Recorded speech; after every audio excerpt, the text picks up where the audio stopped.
The child said goodnight. The child said goodnight. And then she said it again, and again, and again, until the words stopped sounding like words at all. Bedtime, a short horror story posted to the r/nosleep subreddit, appears, on the surface, to be a simple tale of a parent putting a child to sleep. A routine, a ritual, something every family knows, something warm and familiar and safe. It is none of those things. The original post arrived quietly, no announcement, no forewarning. A user account with almost no history uploaded roughly 800 words, formatted like a diary entry, written in the flat, exhausted voice of someone who had not slept in days. Readers scrolled through it and felt unsettled. Many couldn't explain why. They left comments saying it disturbed them, but they couldn't point to the exact moment it turned. That inability to identify the source of the dread, that is the first warning sign, and almost no one caught it. The narrator's voice, the unnamed parent, establishes itself in the opening lines as bone-tired, not poetically tired, clinically tired. The kind of tired that makes the hands shake, the kind that makes sounds feel louder than they are. This is not atmospheric detail added for flavor. This is the first piece of information the story is giving you about the narrator's psychological state. A sleep-deprived mind cannot trust its own perception. The story is told entirely by someone whose perception cannot be trusted. And the author tells you this in the very first paragraph. Readers missed it, almost universally, because the exhaustion reads as sympathy bait. A tired parent, a demanding child, a relatable situation. The audience leans in with empathy. And the moment you lean in with empathy, you stop asking questions. You stop auditing. You surrender your suspicion because you recognize yourself in the narrator. That surrender is exactly what the story needs from you. The child's name, Emma, is given only once in the entire story. One single time, in the third paragraph. After that, she is referred to only as she or her or the child. This is the second warning sign. Names anchor people in reality. Names remind us that someone is a specific, individual, irreplaceable person. When a narrator stops using a name, it signals a psychological shift, a distancing, a dissociation, a separation between the speaker and the subject. Parents who love their children do not stop using their names. Not mid-conversation, not mid-story. The moment the narrator stops saying Emma, the narrator has already begun to see Emma as something other than Emma. No first-time reader catches this. The name disappears so naturally, so casually, that the mind accepts the substitution without protest. She, her, the child. By the time the final act arrives, the word Emma feels like it belongs to a different story entirely. Because in the narrator's mind, it does. The bedroom, described in the story as being at the end of a long hallway, is mentioned 3 times before we are ever shown inside it. 3 exterior descriptions. The closed door, the strip of yellow light beneath it, the sound of something moving. According to the structure of the original post, we spend almost 2 full paragraphs in that hallway before we ever cross the threshold. This is deliberate architecture. Horror lives in the hallway. Horror lives in the not yet seen, the almost heard, the about to happen. The author understood that the bedroom itself could never be as frightening as the approach to it. So the story keeps you in the hallway, keeps you looking at the light under the door, keeps you listening to something that might be a small body shifting in bed or might be something else entirely. Most readers registered this as mood setting. It is not mood setting.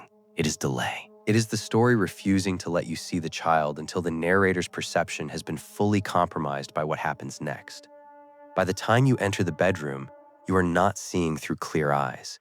You are seeing through the narrator's eyes. And the narrator's eyes, by that point in the story, are already wrong. The ritual itself, the bedtime routine, is described in language so precise it feels procedural.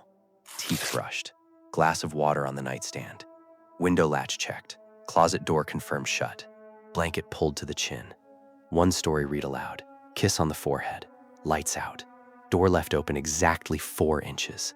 Exactly 4 inches. That number is the 3rd warning sign, and it is perhaps the most important one the story provides before the horror begins in earnest. 4 inches is not a round number. 4 inches is not an approximation. 4 inches is a measurement that someone has made before, repeatedly. Someone checked. Someone corrected. Someone enforced that specific gap until it became law. Children do not specify 4 inches. Children say open a little bit or I don't want it all the way shut. 4 inches is an adult obsession wearing the costume of a child's comfort. When you return to the original post with this in mind, the whole texture of the routine changes. It no longer reads as love. It reads as compliance.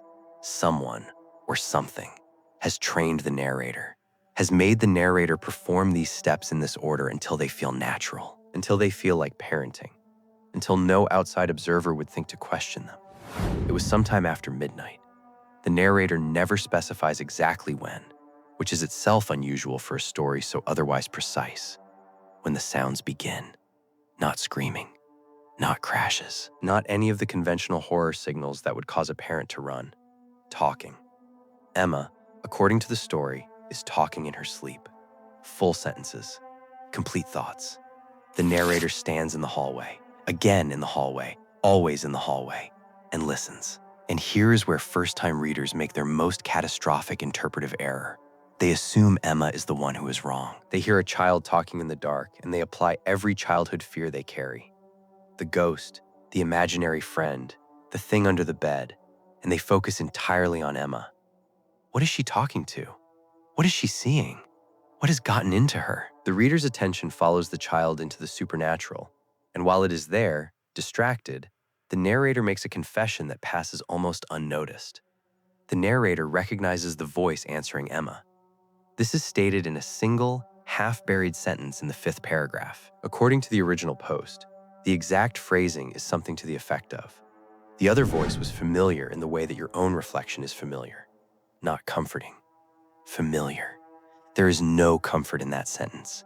There is only recognition. The narrator knows that voice, and the narrator continues to stand in the hallway.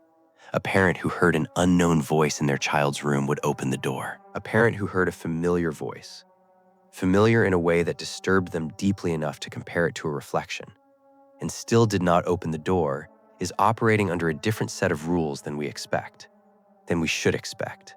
What kind of familiar would keep a parent frozen? The 4th warning sign lies in the story's treatment of time. The narrator describes standing in the hallway, listening for what feels like hours, then looks at a phone and discovers only 11 minutes have passed. First-time readers absorb this as a horror trope. Time distortion in the presence of the supernatural. Standard genre equipment. It is not a trope. It is a symptom. Dissociative episodes. Moments where the mind separates from the present moment, often in response to severe stress or psychological fracture, are frequently accompanied by exactly this experience. Time feels wrong. Minutes feel like hours or hours feel like seconds. The mind has left the room even while the body remained. The narrator was not experiencing supernatural time dilation. The narrator was experiencing a break in whatever the narrator witnessed or participated in. During those 11 minutes has been replaced in memory with the sound of a voice, a familiar voice, answering a child in the dark. The ending of Bedtime is where all of the story's architecture collapses inward, and where the true nature of the horror reveals itself to anyone paying close enough attention. Emma does not speak in the final scene. She does not move. She lies in bed with her eyes open, staring at the ceiling, and when the narrator says goodnight, she smiles. Not at the narrator, at something beside the narrator. And the story ends there. No explanation, no resolution, no confirmation of what was standing in the doorway. The narrator closes the door, not to 4 inches. The reader notices suddenly, not to the precise and sacred 4 inches, but all the way shut, and walks back down the hallway and does not look behind. Does not look behind. A parent who left their child's door open exactly 4 inches every night, who enforced that measurement with the precision of compulsion, closes it completely on the last night of the story. This is not a small detail. This is a door slamming shut on the entire logic of the narrative. The ritual is broken. The compliance is over. Something in that room has been satisfied, or something in the narrator has finally understood. Both possibilities are terrible. Go back to the cold open. Go back to the child saying goodnight again and again until the words stopped sounding like words. The r/nosleep community debated for years what the story truly meant. Whether the narrator was the monster, whether Emma was already gone and replaced, whether the familiar voice was the narrator's own, speaking from somewhere the narrator could not consciously access. The story does not answer. The story was never designed to answer. It was designed to make you feel, in the back of your throat, in the dark space between one breath and the next, that something in your most ordinary ritual, in your most trusted routine, in the 4-inch gap between a child's safety and the dark, has been watching you perform it, and that it has been very pleased. The post was never deleted. It is still there. And if you read it again now, knowing what you know, you will find that the narrator never once says the word love, not in 800 words about a child, not in a bedtime ritual performed with such suffocating precision, not once. Emma never asked for the light to stay on. She never asked for the door to stay open. She asked for exactly 4 inches, and something taught her that.